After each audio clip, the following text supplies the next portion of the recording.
Hello, everyone. My name is Isaiah Ham, and I'm the owner of Ivy Oaks Analytics. This presentation is an overview of our comprehensive public health program, and this specific version is intended for summer camps and summer camp owners. So when we first enter a camp, we begin by establishing a perimeter, which is shown in these two camps by that neon yellow line. This perimeter is designed to encompass your entire camp, all the main activity areas, and along that neon yellow line, we create about a 15 to 20 foot buffer zone where we suppress tick, mosquito, and poison ivy populations to prevent them from entering the main areas of your camp. The cost of our service is primarily going to be based on the distance of that line, but it's not based on your acres or any other factor, really, just the length of your perimeter. Once we've determined where we need to focus on with control, we begin conducting a series of tests to determine where tick, mosquito, and poison ivy populations are most concentrated. And we begin with ticks. So ticks really cannot see or hear. They're essentially deaf and blind. The way that they detect humans is carbon dioxide, which is released as you exhale. They're attracted to that. So we release carbon dioxide within these units, which attracts ticks. Now the carbon dioxide is released from that center chamber, and nearby ticks go towards the unit in search of a host.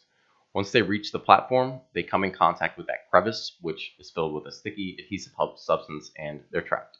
We also can conduct a similar style test with CO2 being released from a backpack canister. Depending on the size of your camp, we'll conduct anywhere from 15 to 45 of these test locations. Some of the locations where we run these tests, we will find no ticks. And some of the locations where we run these tests, we might find 150 or 200 ticks. So by conducting these tests in so many different areas and having all these different data points, we really have a good understanding of where your ticks are most concentrated, what species of ticks is present at your camp, what life stage those ticks are in, and for some of the clients we work with, we even test those ticks. So we can determine, hey, 30% of the ticks we've tested have Lyme disease. We also have a similar analysis process for poison ivy and mosquito. So during this initial phase, we essentially do a really intense inspection of your property to find any stagnant water bodies where mosquitoes are breeding and any areas where poison ivy is growing. Once we've mapped out all this, we begin control. Ticks actually aren't born with the ability to transmit Lyme disease or most other diseases. These diseases are almost always transmitted to ticks through the blood of rodents. So a tick will hatch from an egg, cannot transmit any diseases. It bites on a rodent. Within the blood of those rodents is the bacteria for Lyme disease. The tick picks up that bacteria, it bites a human, the bacteria is transmitted, and someone now has Lyme disease. But ticks are not born with that ability. We use a new technique that's called host-oriented tick control to interrupt this cycle. And the way it works is right now our furry friends here, this chipmunk and mouse, they're feeding ticks and infecting with diseases.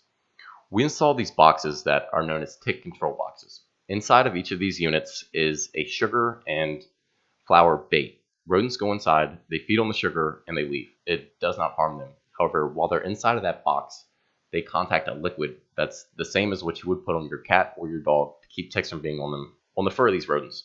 So when they leave, any ticks that are on them are dead. And for the next 50 days, if they even touch a tick is dead. So this process really shifts your rodents at camp from feeding ticks and giving them diseases to converting them into tick killers, basically.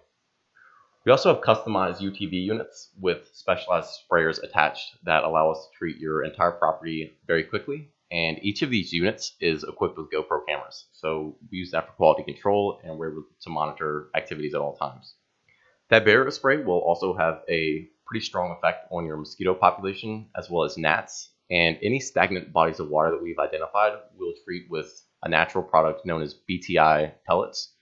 That prevents those larvae from being able to emerge into adults. For poison ivy, we have two main techniques. The first is pretty straightforward, and it's in the isolated image there to the left. It's physical control. So we use manual equipment, a saw, some clippers, and we remove the vines. Some areas that's not going to be most effective. As you can see in these two images to the right, this type of growth pattern, it's going to be very difficult for us to remove that by hand, and it's not going to be as effective. For this type of scenario, we use a slow-acting, non-aggressive herbicide, and within 10 days, it will look like the second image. The majority of it's gone. Maybe some light follow-up here or there is needed, but one big treatment is really going to be enough with small follow-ups to suppress that poison ivy. All right, so what are we using when it comes to our spray, our products, and maybe questions you have about chemicals? Well, first, every product we use has been approved by the EPA in commercial recreation settings, which include summer camps. The EPA requires years of testing and data for a product to get approved before we are able to buy it. We also have to send in records for every ounce of any product we use to the EPA, or we will lose our license. All of our operations comply with local, federal, and state regulations. In 2 years of service, we have had no incidents with pesticide exposure or toxicity because of the safe products and techniques we use. One of the products that we use is the mosquito larvicide, the BTI pellets. We apply them into areas with stagnant water, and the BTI is a natural biological enemy of the mosquito larva, with no toxicity to any other creatures except for black flies. The mosquito larvae, they eat these pellets, and inside of their stomach, they have certain enzymes that cause the BTI to expand, and the mosquito larva ruptures. Humans, other animals, we don't have these same enzymes in our stomach as the mosquito larvae do. And that's why this product is very safe. It's used by a lot of local and county governments to reduce mosquito populations, and it's a natural product. We also use a spray product, which is a blend that includes cedar and cinnamon concentrate. It's natural, and we have another product similar to extracts from the chrysanthemum plant we use periodically as well. Depending on the size of your camp, treatments are going to take between 2 and 4 hours. The initial treatment, where we're assessing where all the risks are, we're installing tick control boxes, this can take a little bit longer, but follow-up treatments are generally within 2 to 3 hours. Most camps have between 3 or 4 treatments, and once every 30 days is generally adequate to get you through the whole summer. All this information is shared with you in an online account that you can access at any time. So these orange icons here, they represent areas where tick population tests were conducted. These blue icons represent areas where those rodent treatment stations are installed. And the green icons are everywhere that we identified poison ivy, and we show you before and after images. So if you were to click on one of these orange locations, you can see the results of your tick population at each of those areas. So these blue numbers in the image to the right represent tests that were conducted inside of the treatment perimeter. The red areas represent tests that were conducted outside of the perimeter. So we like to have 2 different reference points to gauge how effective we were. If you were to click on one of the green icons, you can see before and after images of poison ivy. And you're also able to see your treatment perimeter at any time, as well as you can see the locations of those tick control boxes.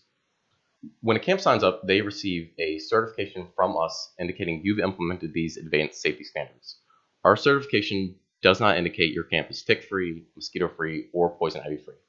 100% eradication of ticks, mosquitoes, or poison ivy in 100 acres in a camp is not a realistic outcome. However, we can generally achieve upwards of 90% control, and most of the camps we work with find this very helpful in marketing to let parents know they're being proactive, they have an advanced system in place, and they're really staying on top of these risks. And here you can see a few of our current clients, how they use their certification.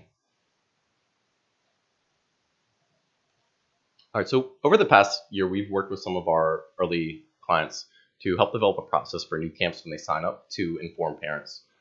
One thing that we've come up with is here to the right, you can see this file. This is each camp's parent info file, and it's a customized version of our control program in their camp. So some of the camps we work with, I know they use this in their camp handbook. If a parent has questions about ticks, you can show them this and say, hey, we get our tick population tested, they're measuring it, we have our rodents treated. And this is also a message that a lot of our camps use when they sign up, and I'll just read it to you. So each year we go through a very thorough review process, which includes analyzing every aspect of the camp name, so we'll just say Camp Laurel experience. It has always been and will continue to be our commitment to improve on our already high standards and make the next year better than the last. With this in mind, we have partnered with Ivy Oaks Analytics, a public health company that specializes in the control of ticks, mosquitoes, and poison ivy at large campgrounds, parks, and summer camps. Ivy Oaks works with over 80 premier camps in the Northeast. Although this has never been a major issue at Camp Laurel, we feel very strongly that Camp Laurel has an obligation to our camp community to do everything in our power to reduce the risks associated with ticks, mosquitoes, and poison ivy. The process includes ongoing tick population measurements, landscape modification, natural control methods, and more. Camp Laurel is proud to be one of the few camps nationally with an advanced public health standards certification by implementing this program. As always, should you have any questions, please do not hesitate to reach out. We look forward to welcoming your campers this summer. So again, this is a message that a lot of our camps use when they notify parents that they've implemented our program. Some of them use it in the What's New for Next Year section of email marketing. but they find it with good results. Any camp that signs up with us, we list them on our website along with the other 80 camps we work with currently, and they also are announced on our Facebook page that a lot of the camps we work with have shared. The Global Lyme Alliance is the leading Lyme and tick-borne disease research and advocacy group. We have a partnership with them, and one component of that is really they like to promote the camps we work with to parents. And they list all the camps we work with on their website. As well, they send the camps we work with a tick toolkit. So this is more directed for your nurse, but as a tick removal device, some safety information, and all this is given to you at no charge. Staff education is another component a lot of our camps have found helpful. So we'll provide you with information that can be used in training to help staff understand how our program works, including the perimeters, and how to better avoid and recognize any risks, especially if you all are going to be leaving the main area of camp. Tick and poison ivy identification cards are also provided, and we usually provide enough so each camper and staff can have one of each.